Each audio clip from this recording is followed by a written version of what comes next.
Hali gani mpenzi msikilizaji wa idhaa Kiswahili ya redio zetu, tunakukaribisha kuweza kufuata kipindi chako kipendelevu, kipindi cha tupiganishe ushuru bandia. Kumbuka kwamba kipindi hichi kinakuwa kinasikilika huko Misisi kwenye redio Ibala, vile vile kinasikilika kwenye redio ya kijamii Muungano wa Fizi yapo Fizi Center makao makuu ya tarafa, pia kinasikilika kwenye redio Kivu ya Baraka na redio Amani FM ya Malinde. Na kwa leo mpenzi msikilizaji, tutakwenda kuongelea kuhusiana na kizuizi cha kitengo cha Transcom kinachowekwa pale Katanga, ambacho kimeleta mtafaruko mwingi sana, hasa kuhusiana na pesa ambazo wanakuwa wanadaiwa ama wanakuwa wanatozwa waendesha pikipiki wa watu pamoja na mizigo na vyombo vingine vya uchukuzi. Na kwa leo nitakuwa na mwaliko wangu ambaye ni Mkunjelisha Lesemple, mmoja kati ya viongozi wa mashirika yanayohusiana na vyombo vya uchukuzi wa watu pamoja na mizigo. Na nikukumbushe kwamba mpenzi msikilizaji, tuliweza kumtafuta mkurugenzi wa kitengo cha Transcom katika mji wa Baraka, ila jitihada zetu ziligonga mwamba tukuweza kumpata kabisa. Na kwa leo tutakwenda kuzungumza na Mkunjelisha Lesemple kuhusiana na pesa ambazo wanakuwa wanazitoa au kama vile vyombo vya uchukuzi wa watu pamoja na mizigo, na kwao wanasema kwamba ni unyanyasaji kwa kuwa pesa ile inakuwa inaombwa kinyume na sheria ya nchi ya Jamhuri ya Kidemokrasia ya Kongo. Japokuwa tulijitahidi kuweza kumtafuta mkuu kiongozi wa kitengo cha Transcom katika mji wa Baraka, hatukuweza kumpata. Jitihada zetu hazikufua dafu. Kipindi hichi msikilizaji kinakuwa kinaletwa kwenu kupitia redio 4 ambazo nilizitaja hapo juu, na kinakuwa kinasaidiwa kifedha na Steam Van Africa. Mimi ni Safari Alimas, mwendeshaji wa kipindi hichi. Nitakuomba uweze kunitegea sikio mwanzo hadi mwisho wa kipindi. Nasema karibu.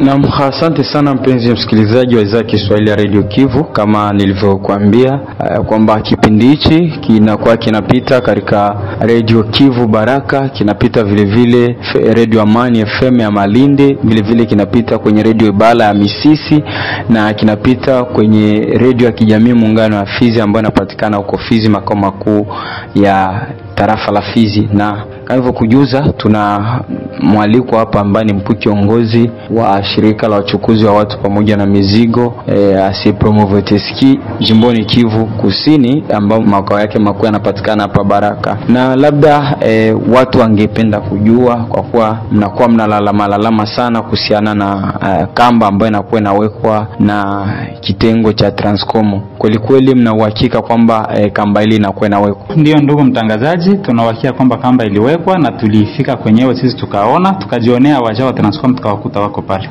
Kwa sasa tunaona kamba ile hakuna tena wajao wa Transcom, tunaona inageuka inakuwa ni wa reserviste wa Zalendo ndo wanakuwa pale, wanakuwa wanatoza raia, tofauti na gisi tulivyoona kamba iliwekwa. Tuliweza kupata barua ambayo tuliweza hawakutuletea ofisini, ila tuliweza kualikwa kwa ofisi ya Transcom. Lengo lao ilikuwa tu ni kwenda kutuambia habari ya hiyo barua ambayo wako nayo. Ilikuwa ni barua ambayo inasainiwa na meya wa jiji la Baraka, ni barua ya tariki 7 za mwezi wa pili 2025. Katika hiyo barua wao waliweza kuandikia meya wa jiji barua ya kuomba waweke kamba, na meya wa jiji akaweza kuwajibu kwamba ndio waweke, lakini watumike kanuni na sheria ya nchi. Na hiyo ilikuwa ni mwezi wa pili tariki 7. Na vile vile kulikuwa ordre de mission ambao walikuwa nayo pale wale waja wa Transcom. Ilikuwa ni ordre de mission yenye iliweza kusainiwa naye meya wa jiji la Baraka, ilikuwa ni ya tariki 14 za mwezi wa pili mwaka huu wa 2025. Lakini cha ajabu, kipindi hicho chote meya wa jiji nafikiri kama alikuwa hapa Baraka, wao hawakuweza kuweka ile kamba. Walisubiri wakati ambapo meya wa mji aliweza kusafiri kuelekea mahali pengine, ndo wao wanakuja kuweka hii mwezi wa 4 kumwanzo, ndo wanakuja sasa kuweka ile kamba. Tulijiuliza kwa nini kipindi chote ambapo meya wa jiji yeye mwenyewe yuko katika mji wa Baraka hawakuweka ile kamba, alorke walikuwa na barua ambayo yeye amesha kuwajibia, walikuwa na ordre de mission ambayo yeye meya wa mji anasaini, lakini walikosa kuweka ile kamba. Wakasubiri hadi waje kuiweka mwezi wa 4 kipindi ambapo yeye meya wa mji hayupo, kuna kuwa ni meya wa mji makamu ambaye anatumika kwa muda, ndo wanakuja sasa kuweka ile kamba. Tulijiuliza maswali mengi, na kipindi tuliwaambia hapana, subirieni kwanza tuulize meya wa mji, maana katika ile kwenye ile barua sisi hawakuwa wanatureserve copy. Ilikuwa ni barua ambao waliandikiana wao na meya wa mji wa Baraka, hawakuweza kureserve sisi wengine kama vile viongozi wa transporter makopi. Tuliwaambia msubiri tuulize meya wa mji wa Baraka kama anajua hii habari, maana administration ule mwenye alienda hakuenda na administration inabaki hapa, meri ya Baraka inabaki, na lazima tuulize ule kiongozi ambaye anakuwa tayari kumeri ya Baraka. Wakati tuliwaambia vile hawakukubali, tuliwaambia leo, wao kesho wakaenda kuweka kamba. Sisi tuliona hatutalazimisha, ilitubidi twende tuone meya wa mji wa Baraka na tumwambie. Tulipoona meya wa mji wa Baraka kwa muda ambaye anabaki hapa ofisini, Madame Tabisha Emerit aliweza kusema kwamba yeye hajui ile kamba na hajui ile barua. Ina maana waagent walitumika na zile barua za zamani, wakawa tu wanajiamulia kwenda kuweka kamba bila kuinforme autorite ambaye yuko. Ile ilikuwa kama vile ni kinyume cha taratibu. Kwanza tukiangalia sana, walitakiwa kuadhibiwa, maana hawangefanya vile, sababu kama wangeweka kwa kauli ya meya wa mji ambaye alikuwa kipindi ambapo walikuwa, wangeweka kile kipindi ambapo yeye mwenyewe yuko, lakini walisubiri atoke katika mji wa Baraka ndo akaenda kuweka ile kamba. Na wakati walienda kuiweka sasa, walitakiwa waende waone meya wa mji ambaye yupo, wamwambie nini ambapo waliongeaga na meya wa mji ambaye anasafiri. Walijamulia tafadhali na wakawa wanaenda kuweka ile kamba pale. Tulielewa kitu fulani, tulielewa kwamba yawezekana kulikuwa mtu ambaye alikuwa na support, mwende tu mkaweke meya wa mji hatofanya kitu, na wakawa wanajamulia namna hiyo. Lakini ukiangalia kitengo kile ni kitengo ambacho ni cha serikali, na vile vile kinakuwa na wajibu wa kuweza kutoza pesa ambazo waga wanaziomba kulingana na vikaratasi vyao ambao wanakuwa wanavitoa. Kwa upande wenu, nini ambacho mnaona kabisa ni kinyume na gisi wanatakiwa kuja kuweza kuomba ile pesa ambao wanaiomba kwa ajili ya kuuza vikaratasi vyao? Swali nzuri sana ndugu mtangazaji, na hapo ndo nataka nipane mwangaza vizuri, maana kuna watu wengi kwa probleme ya sensibilisation mu serikali yetu, hakuna sensibilisation. Donc wako wana prepare population mu mataxe tofauti, hii taxe inalenga hiki, kwa nini inalipwa wakati gani na kwa nini inalipwa, serikali haifanyi hiyo kazi, na hiyo ndio inatuma population inakuwa iko mu confusion za mingi. Watu ni profiter kuambia raia na wa transporteur en particulier kwamba serikali kama serikali ilipanga mataksi na zote ziko bien reglemente. Kila taksi inajulikana kwa nini inalipwa na inalipwa wakati gani inatakiwa kulipwa na namna gani inalipishwa. Hivyo ndio serikali inafanya. Transcom kweli ni kitengo cha serikali, iko na mataksi ambayo natakiwa kulipisha, na mule nomenclature wanasema wapi zile taksi zinatakiwa kulipishwa. Barua ya meya wa jiji ambayo anawaandikia wao wanasema kwamba wataenda kulipisha taxe ya chargement et déchargement. Ukienda nomenclature mnakuwaka fait générateur. Fait générateur ile inatakiwa kuonyesha kwamba ile act pose, ile act yenyewe na pose yenye tatuma ile taxe ilipiwa ndo fait générateur ya taxe. Na fait générateur nini? Ni kucharge na kudecharge. Alors na ile ndo inakuwaka inaoriente wapi kwenye unapaswa kulipia ile taxe. Na wakati ushona fait générateur ya taxe ni kucharger na kudecharger, c'est-à-dire les taxes ipaswa kulipishwa mbarabara, parce que chargement na déchargement ifanyizwa ki mbarabara, inafanyizwa ndo kuparking. Na parking za Baraka zipo, na ile taxe wanailipishaka siku zote mu parking. Sisi hatuwakatazi na hatuwakatazaki, wanailipishaka hapa mu parking ya Baraka kwenye mimi napatikana kwa sasa, wanalipishaga ile taxe watu wa Transco. C'est pour dire que kazi yao wanaifanyaka sawa sawa na kawaida, na hapa ndo wanaifanyaga, wanalipishaga katika njia ya halali, maana vile ndo sheria inasema ile taxe inatakiwa kulipishwa mu parking, maana fait générateur ile taxe ni kucharger na kudecharger.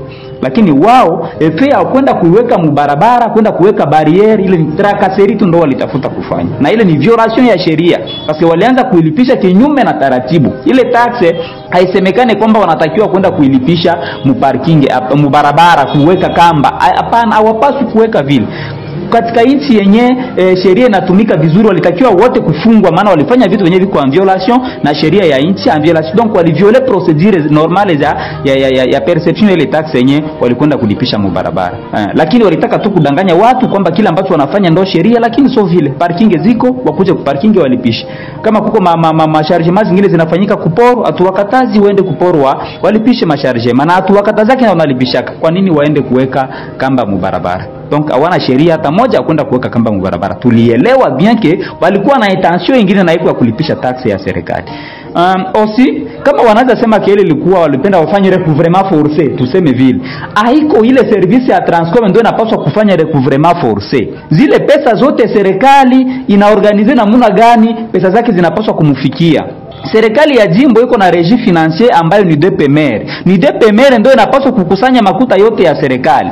Ina maana Transcom wakati wanaona kwamba wa maximize ma recette, wao ni kufanya tu rapport ku hierarchy. Zile pesa ambazo wanakongola sio pesa za waaja ambao wako hapa, ni pesa za serikali ya jimbo. Na wao wanatakiwa kufanya tu rapport ku serikali ya jimbo kwamba pesa zikuingia kwa sababu fulani. Ni serikali ya jimbo itakamata ma procedure za kwake porque walipishe zile pesa. Recouvrement forcé inafanyikaka ni DPMR ndio iko na autorisation ya kufanyisha recouvrement forcé. Haiko ile service ya Transcom ndio inapaswa kufanyisha. Na kama watafanya fua kwa na autorisation ya DPMR kwa kufanya recouvrement. Vile vyote walifanya c'est en dehors ya procedure. Na labda ukiangalia kuna namna ambao walikuwa naweka kamba pale kwenye eneo la Katanga, manispa Katanga mjini Baraka, kukafikia muda wakaja tena kutoa ile kamba.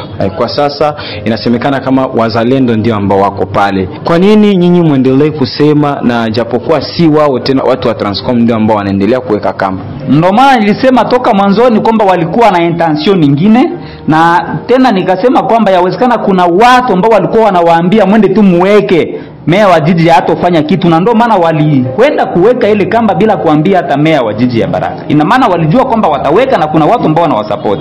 Hata nikwambia habari moja ambayo natakiwa kujua leo, walienda kuweka kamba na wakaenda kukamata wazalendo kuwachunga. Service ya leta inaenda kurecouvrer makuta ya leta na inaenda ina requisitionner wazalendo, inaweka kukamba. Tulifika pale siku ya kwanza kukuta wao wako pale, tulikuta wako na wazalendo wa kuwasekirize.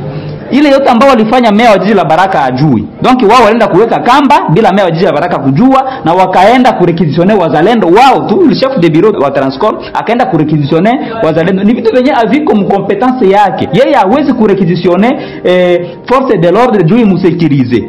Imusekirize sababu kulikuwa nini? Meya alikujua kwamba anafanya vitu kimanyanga na apendi hata meya wa jiji ajue, ndio maana yeye peke alijiamulia kwenda kurequisitionner wazalendo. Wale wazalendo ambao unaona wanabaki pale kwa ile kamba walikuwa requisitionner na chef de bureau wa Transcom Baraka.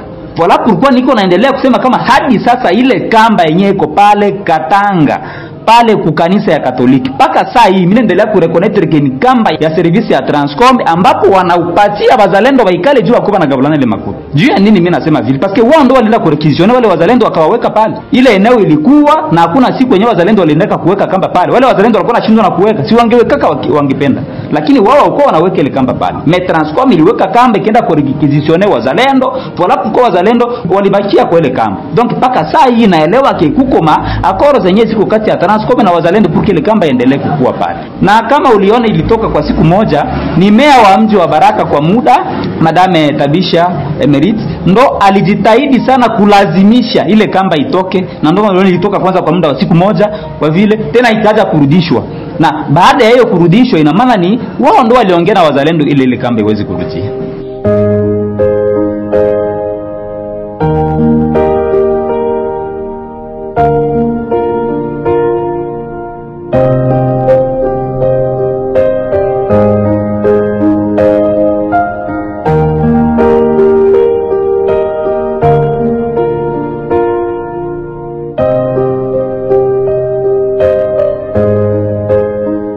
Mpenzi msikilizaji, endapo ndo unakuja kujiunga nasi, nikukumbushe kwamba unaendelea kutegea sikio kipindi chako cha Tupiganishe Ushuru Bandia ambacho kinakuwa kinaletwa kwenu na muungano wa Radio 4 ikiwemo Radio Ibala Misisi, Radio ya kijamii muungano ya Fizi Center makao makuu ya tarafa la Fizi, Radio Kivu ya Baraka na Radio Amani FM ya Malinde. Na nikujuze kwamba tuliweza kumtafuta kiongozi wa kitengo cha Transcom katika mji wa Baraka ila tukuweza kumpata. Na labda kwa upande wenu hamjafikiria labda kuweza kuandaa kikao ambacho kitakusanisha tabaka zote ikiwa nyinyi Transcom pamoja na meya ya Baraka kwa ajili ya kutathmini na kutatua na kutafuta suluhisho la swala hili? Hapo sisi tuliweza kupeleka ripoti zetu kwa meya wa mji wa Baraka, maana wakati iliweza kuwekwa tulienda kumuona meya wa jiji, na wakati ilikwenda tena kurudishwa Baada ya yeye kuitoa, tulikwenda tena kumjulisha na aliita kikao, lakini katika kile kikao mkukua majibu mazuri na tulimwachia ile kazi. Maana pale kuko wazalendo ni wandugu zetu, ni watoto zetu na wako na mabunduki. Mtu akishakuwa ana silaha, hata kama ni mtoto wako, yule sio mwenzako tena. Inabidi kwenda navyo taratibu. Ndio maana tulikwenda kumuona meya wa jiji la Baraka. Tukamwambia kwamba ile kamba tena inarudishwa, lakini tunaona pale kuna kwa sasa wazalendo. Ina maana ni kitu kingine ambacho hatuelewi. Transcom inaweka sasa wazalendo ndio wanabakia kukama, na akatuahidi kufanyia hilo swala kazi ili lipate suluhisho, na ndo hadi sasa tunaendelea kusubiri tupate suluhisho kutoka kwa meya wa mji wa Baraka. Maana ni yeye ana mamlaka ya kukusanya tabaka hizo zote, ikiwemo sisi wazalendo na Transcom, ili aweze kupata suluhisho ya tatizo fulani ambalo linasumbua. Huenda labda ni magumu ambao wanakuwa kutana nayo. Kuna watu ambao ama waendesha pikipiki ama watu ambao wanajishughulisha na kazi za uchukuzi wanakwepa sana kulipa idara hiyo pesa zao, ama kulipa kodi, kulipa tax za serikali. Ndio maana wanaamua kuweza kuweka pale, huenda labda kuzitafuta kwa nguvu, kwa kuwa hapa ambako wanapatikana, kwa kuwa ulisema tax hizo wanakuwa wanaziomba kwenye parking kwa kuwa ni za chargement na dechargement. Huenda labda hapa wako nazipata vizuri, ndio maana kwa ajili ya kumaximize ile mapato wanaenda kuweka kamba pale. Kama wanaweza kurezone vile, na maana warezonesa vile wako wa professional mkazi ambao wako wanafanya. Ile ni mark ya professionalism mkazi ambao wanafanya. Na waza kila kitu kiko na kanuni zake. Nilisema ifo ku respecter procedure. Serikali inajua kwamba wakati analipisha makuta kuna watu wanaweza kataa kulipa. Serikali inajua vile. Na wakati watu wanakataa kulipa, serikali iliprevoir hiyo peke unapaswa kufanya nini. Serikali ya kusema kwamba wakati wanakataa kulipa wende weke hasa kamba mubarabara. Serikali haiwezi fanya vile. Hapana. Wale ambao wanaweka kamba mubarabara ni wale ambao taxes zao zinatakiwa kuwa mubarabara. Par exemple, taxes sur traversée ou et route d'intérêt provincial, soit d'intérêt local. Fait générateur les taxes sur les traversées. Donc dès que unavuka unatakiwa kulipa. Hiyo tax automatiquement inapaswa kuwa mubarabara. Donc pale kwenye kuko kamba mubarabara ndio kwenye hiyo tax inapaswa kukua. Lakini hapana tax sur chargement. Juu chargement haiwezi fanyika mubarabara, inafanyiwa kando ku parking. C'est-à-dire en aucun jour hawawezi kuwa na sheria kusema kwamba watu hawalipi ku parking pale tuweke kamba mubarabara. Habiti wazekana. Make hivyo itatupelekea sasa kusema kwamba hata wale wataxateur wa msoko, wakati watu wanakataa kulipa msoko, wao waende waweke nao makamba mubarabara za kutoka kwa manyumba. Juu waanze kutinga watu waanze lipia ku barabara ndo habiti haiwezi kuwa. Wataxateur wa msoko wakati mtu anakataa kulipa, wanakamataka zingine strategy juu wale watu walipe tax mule msoko. Na strategy ziko na wanazijua vizuri. Kama ni marecouvrement, kama ni vingine wanayua procedure ya kufika ku recouvrement. Ifo wanafanya maraport hierarchie na étudier ingine ma strategy ya kufanya juu waweze kulipisha ile tax. Kwa transporteur kule kwa ile kamba yenyewe wako wanaweka, wasingelipa tu parce que ilikuwa tu wanaifanya mu violation ya procedure. Les transporteurs n'ont pas été sensibilisés. Hawakuwa sensibilisés juu ya importance ile kamba ni nini. Hawangelipa parce que ni tax yenyewe kuna lipishwa kinyume na taratibu. Voilà pourquoi wao waliona ke il faut wazirenforcer na wazalendo juu peut-être walipishe watu kwa nguvu. For tax ya serikali ilipishwaje mwele namna. Pour que tax ilipishwe kwa nguvu iko na procedure zake, na iko chef de bureau ya Transcom ndio anapaswa fanya ile kazi. Yeye iko tuna jukumu moja kufanya rapport. Na labda katika ile pesa ambao wanakuwa naomba kule, kwa wale ambao ni waendesha pikipiki ama ambao wanafanya kazi za uchukuzi wa watu pamoja na mizigo, wakati wanatoa ile pesa hawakuwa inapewa kitansi ambayo inadhibitisha pesa ambazo alizotoa, ama ilikuwa tu kuacha pesa basi inaenda hivyo pasipo kupata kitu chochote ama kitambulisho chochote ambacho kinaonyesha kweli hii pesa imeingia kwenye mfuko wa serikali. Hakuna mtu hata mmoja alipewa kitansi. Hadi sasa hatujaonaga hata kitansi moja kilitoka pale. Lakini kulikuwa terme moja yenyewe walikuwa natukisha tungali tunalomba pesa za mai. Ingali tu mai ndio tungali tunalomba. C'est-à-dire kama motari iko na 1000 francs anaacha ile 1000 francs, kama motari iko na 500 anaacha ile 500. Donc pesa zenyewe hazienei tax. Hata nionyeshe kitu kimoja kenyewe wao walikwenda kuingia muerere. Ile tax ya chargement et déchargement haikuwa kupikipiki. Sababu pikipiki haikuwa kina charger. Parce que ukienda mule nomenclature utakuta mule wanataja matonage. Donc wanakuwa wanalipisha ile tax sur base ya matonage za gari. Donc gari ya tonage ota yenye inabeba 5, yenye inabeba 10, na kila tonage inakuwa na bei yake ambayo inapangiliwa mule nomenclature. Ile ndo tax ya chargement et déchargement. Inalipishiwa sur base ya matonage zenye ziko bien calculé na serikali na vitengo husika. Wao wanakwenda kuweka kamba pale hakupiti magari. Hakuna gari zinapita, zinafanya circulation masiku. Wanakwenda kuweka kamba, wanaanza kulipisha motari 1000 francs wa sensa, wanalipisha sur base de quoi? Ndio maana wawezi pana kitansi. Ile kitansi ataitosha wapi? Ni kitansi ya nini? Paske vitansi venye biko vinajulikana kikuku kitansi inapaswa kulipishwa makuta ota, ile ni ya gari ya tonaje ota. Sasa pikipiki ibebaki hata toni, ibebaki hata kilo siwi ngapi. Sasa batailipisha. Donc pikipiki haiwezi kulipa. Taksi ya chargement et déchargement haiwezi kulipishwa pikipiki. Lakini wao walienda kuweka pale kulipisha pikipiki. Ni bwizi. Kama serikali inaweza kufuatilia na sheria ifanye kazi yake, wale watu wote ambao walikuwa pale na chef de bureau Transcom wote wanaweza wekwa mprison parce alienda kulipisha pikipiki taksi ya chargement et déchargement au pikipiki ya charge yake. Na rudi lake ukienda nomenclature yake utakuta tonaje ziko determine zinapaswa kulipisha. Yeye anaacha magari zinapaswa kulipisha conformément na tonaje zenye ziko bien determine nomenclature, anaanza kulipisha pikipiki. Donc anaiba pikipiki. Zile pesa anaziiba na ndio maana hawezi pana kitansi. Asante sana mpenzi msikilizaji, kama ndo bado unakuja kujiunga nasi nikukumbushe kwamba unaendelea kusikiliza kipindi chako ambacho kinakuwa kinalenga kupiganisha ushuru bandia, na kwa leo tuko na mkuu kiongozi wa shirika la Sepromvoteski jimboni Kivu Kusini ambaye ni Mkunjelisha Lesemp, na tunaongelea naye kuhusiana na matatizo ambayo anakuwa anayapitia sasa kuhusiana na ama barieri ya Transcom ambao alienda kuiweka pale Katanga kwa ajili ya kulipisha pesa.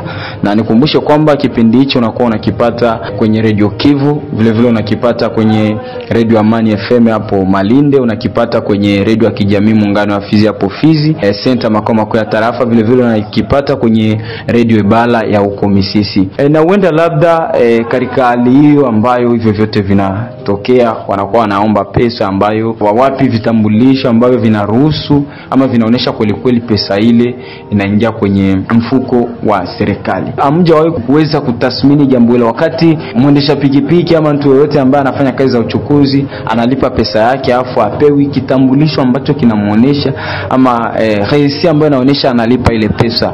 Hakuna namna ambayo mnafikia kuweza kuwauliza kwa nini hamkutupashia na wakati pesa hii inakwenda kwenye mfuko wa serikali kama mnavyosema? Ndugu mtangazaji, tunafanyaka hizo kazi nyingi, lakini huenda ni laumu wakuu viongozi wa serikali nao wanachangia katika hizo hali za kusutenir hiyo mabetize yenye kulie na perception ya pesa tofauti ambazo ni taxi za serikali. Nitakumbusha ilifika kipindi ambapo superviseur ilibewa Transcom tuliweza kumweka ku justice hapa Baraka, tuliweza kumweka ku justice. Et c'était juu ya ile meme cause. Watu walilipa pesa zao juu apate vikaratasi. Akawa anafanyia watu, anaenda ku machine anaandika document yenyewe inaitwa kama attestation tenale de permis de conduire. Benye anaandikisha yeye peke hapa Baraka, anapiga tu kashia Transcom hapa Baraka, anauzisha ule mtu ke ile ndo permis de conduire. Ile document yenyewe anapana haina bordereau de versement ya bank yenyewe, donc haina bordereau de versement ya bank inaonyesha ke ile makuta ilienda mfuko ya serikali.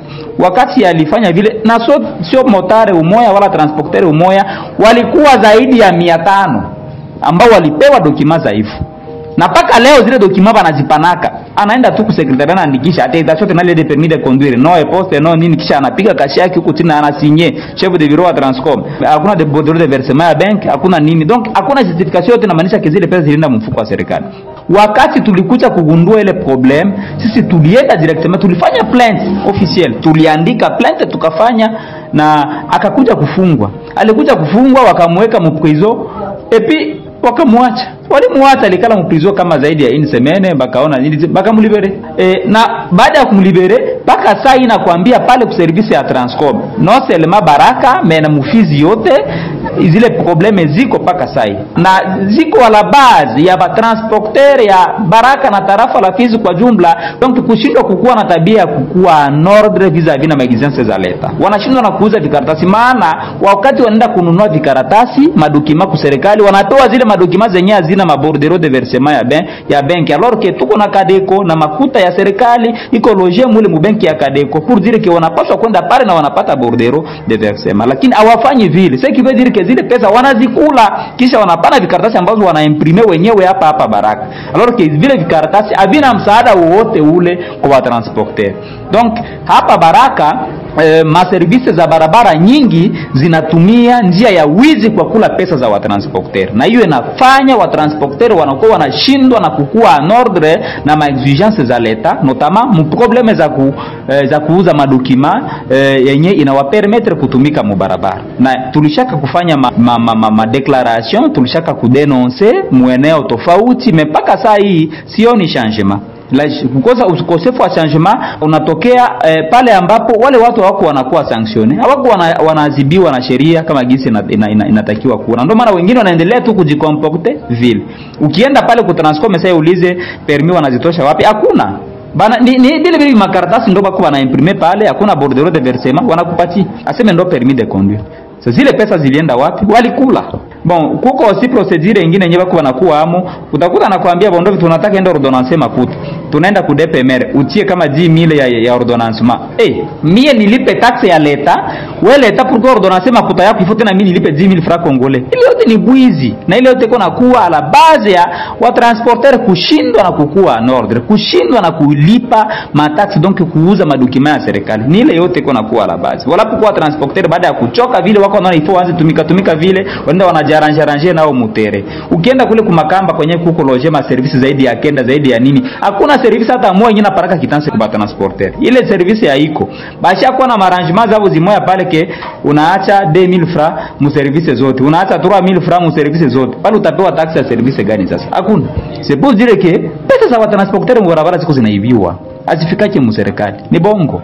Azifikaki fasi ni kuibiwa tu, wa transporteur wanaibiwa pesa mu barabara. Donc ni serikali yo peke ndo ina occasionner désordre mu secteur ya transport mu territoire ya Fizi na jiji la Baraka, na ile ndio inakuwa la base ya wa transporteur kuonekana kwamba walipaki pesa za serikali, walipaki mataksi za serikali na wana madokima yenyewe inawafanya wao kwa mu barabara. Donc auteur wa ile problem ni serikali yepeke. Mpenzi msikilizaji, ni ukumbushe kwamba tuliweza kumtafuta kiongozi wa kitengo cha Transcom katika mji wa Baraka ila hatukuweza kumpata. Na labda kwa kumalizia, ni kipi ambacho unaweza ukakiomba kwa wakuu viongozi husika, hasa wale wa ngazi za juu, kwa ajili ya swala hili ambalo linashamiri pale Katanga sasa kuhusiana na kamba ya Transcom? Kuhusiana na kamba ya Transcom Katanga, ni naweza kusema kwamba hadi sasa tunaendelea kuelewa kwamba ile kamba japokuwa Transcom inageuza inakuwa ni kamba ya wazalendo, sisi tunaendelea kuona kwamba ile kamba hadi sasa ni ya Transcom, paske ambao waliweka kamba pale ni Transcom. Acha niseme adaje moja ya Kibembe ambayo inasemaga kwamba waecha oba uikulu hiyo choe oya. Stajiri ule mwenyewe anapiga raji ndio yuko na uwezo wa kuishusha, wa kuirudisha, maana yeye ndio alikomande, ndio yuko na uwezo tena wa kurudisha ile raji yake. Kwa hiyo Transcom anabakia mtu pekee mwenye kuwa na decision ya mwisho juu ile kamba ya Katanga. Ile nyingine wako wanafanya na wao inageuka ya wazalendo ni distraction. Ile kamba ni kamba ya Transcom, parce que Transcom mbele waweke ile kamba pale Katanga walijiprepare na walijua vile vyote vitatokea, na ndio maana walianza kuweka wazalendo kupost, na mbele waweke wazalendo walidefinire yote ma strategy wakasikilizana walapo kule kamba iko pale. Kwa hiyo tunaweza kumwambia meya wa jiji kwamba tunaiona ke Transcom ni service ya kwake ambao yeye ndo responsable, yeye ndo patron wa ile service mu ville ya Baraka, parce que ma service zote hapa ziko representé d'abord na maire de la ville. Parce que kama kunatokea problem service tutaenda kwa meya wa jiji, paske wafanyakazi wote wa serikali ni yeye anawasimamia hapa mjiji la Baraka. Kwa hiyo tunaelewa kwamba hadi sasa ile kamba inaendelea kuwa ya service ya Transcom. Tunamuomba aite service ya Transcom, aite wale wazalendo, awaweke chini, awaonyeshe kwamba ile kamba ya Katanga itoke, paske Transcom iliweka ile kamba kinyume na taratibu. Na kama kutakuwa resistance, ule chef de bureau wa Transcom aweze kukua sanctionné conformément na sheria. Mimi waza sheria nchi iko natumika, la police la le parquet la iko nafanya kazi zake, amuweke kwa vyombo vya sheria, ajieleze ile kamba aliweka namna gani na alianza kurequisitionner yeye. Sasa vile chef de bureau Transcom alizipatia yeye competence ya kuanza kurequisitionner wa reservice wetu wazalendo, kuwaweka pale waanze kumsikilize ile competence alitosha wapi na kwa nini alibifanya. Bila hivyo anapaswa ajieleze mbele ya vyombo vya sheria na ile kamba itaweza kutoka. Na naweza tu kuambia kukua usina ka message kadogo kwa ndugu zetu wazalendo ambao kwa sasa wanaherite ile kamba ya Transcom, ni kwamba tukue na tabia ya kusikiliza viongozi wetu ambao ni autorité locale légalement établie, notamment les maires de la ville, les administrateurs du territoire, kuko chef de secteur, kuko chef de groupement. Wale ni wa viongozi wetu ambao tunatakiwa kuwaheshimu, parce que ni maposte yenyewe mtu hatuishi milele, atatumika pale leo na natoka kesho anakuwa mtoto wako, anakuwa baba yako, anakuwa mwingine ndio mtaokipele poste, na kila mtaokipele poste ili raia iishi na usalama usalama, inatakiwa ule mtu aheshimiwe. Ule mtu wakati anaheshimiwa na vitengo vyote vile vya serikali, maana tunaelewa kwamba wazalendo ni kitengo kingine cha serikali, maana nao wanatumika vile vile na serikali, donc ni kitengo cha serikali, na ni lazima watumike vizuri en collaboration kwa kusikiliza wa autorite legalement établi, parce que ni wale ndo wanapokea message zote za raia. Ni vigumu sana mimi raia niende kwa wazalendo nini kuko tatizo hapana. Ile tatizo mimi raia napeleka kwa meya wa jiji, napeleka kwa chef de secteur, napeleka kwa chef de groupement, napeleka kwa administrateur. Basi na yule administrateur, maire de la ville ndio iko na uwezo wa kuita ile mangazi zake zote, anekala nazo chini, anawaambia hapana, raia wanalalamika kitu fulani. Kwa hiyo tutaomba wakuwe na ile culture ya kusikiliza wa viongozi ambao tunatumika nao, maana ni wao watatuma, wanajua raia inalalamika kitu fulani na raia inafurahi na kitu fulani. Hiyo itakuwa ni jambo mzuri sana, paske swala la makambi inakuwa ni swala tete kwa sasa kwa raia wa jiji la Baraka, haswa wale ambao wanafanya usafiri kwa sehemu tofauti. Asante, tunakushukuru. Asante ndugu mtangazaji.